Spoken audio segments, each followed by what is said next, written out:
Medical प्रवेश परीक्षा NEET को लेकर चल रहे विवाद और दोबारा परीक्षा की घोषणा के बीच देश में छात्रों के मानसिक दबाव को लेकर चिंता बढ़ती जा रही है।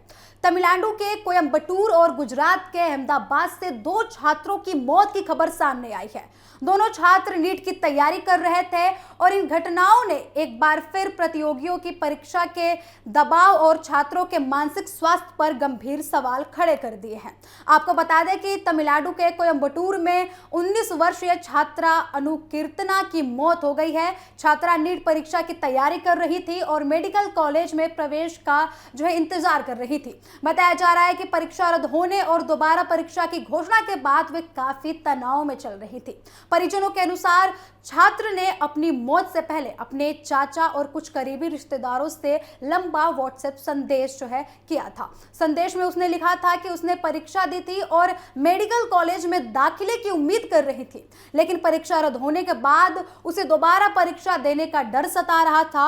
और उसने ये भी लिखा है कि उनके पिता उसकी पढ़ाई पर लाखों रुपए खर्च कर रहे हैं और उसे जिसके बाद लड़की परीक्षा रद्द होने से काफी निराश थी और उसकी मानसिक स्थिति खराब चल रही थी। मैसेज मिलने के बाद परिजन तुरंत उसके घर पहुंचे और जब कमरे का दरवाजा खोला गया तो वे अचेत अवस्था में मिली।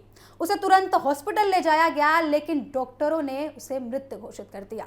इस घटना के बाद परिवार ने परीक्षा व्यवस्था को लेकर सवाल उठाए हैं और परिवार ने केंद्रीय शिक्षा मंत्री के इस्तीफे की भी मांग की है।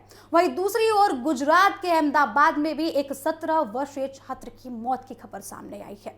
पुलिस के अनुसार छात्र नीट की तैयारी कर रहा था। घटना बुधवार देर रात न्यू रानीप इलाके में हुई है। फिलहाल पुलिस मामले की जांच कर रही है और मौत के कारणों का पता लगाने की कोशिश में जुटी हुई है।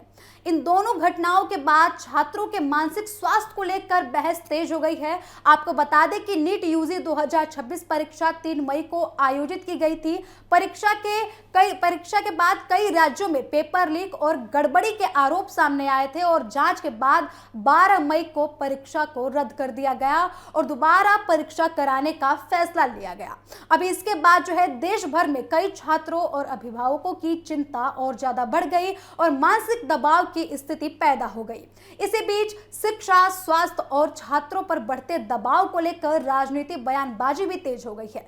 पिछले 2 दिनों में नीट अभ्यर्थियों की आत्महत्या का यह चौथा मामला सामने आया है, जिसने छात्रों के मानसिक स्वास्थ्य को लेकर गंभीर चिंता पैदा कर दी है। इससे पहले 16 जून को देहरादून में 23 वर्षीय रिया थापा और लखनऊ में 17 वर्षीय एक छात्र ने कथित तौर पर आत्महत्या कर ली थी। वहीं अब कोयंबटूर और अहमदाबाद से भी नीट की तैयारी कर रहे छात्रों की मौत की खबरें सामने आ रही हैं। 12 मई को नीट परीक्षा रद्द होने के बाद अब दोबारा परीक्षा की घोषणा की गई है, जिसके बाद कई छात्रों को भविष्य को लेकर तनाव महसूस हो रहा है और कई छात्र संगठन भी अभिभावकों को ये कह रहे हैं कि परीक्षा से जुड़ी लगातार परिस्थितियों से बच्चों को मानसिक दबाव से बचाया जाए ताकि ऐसी घटनाएं कम हो और बिल्कुल इन घटनाओं पे रोक लगाया जा सके।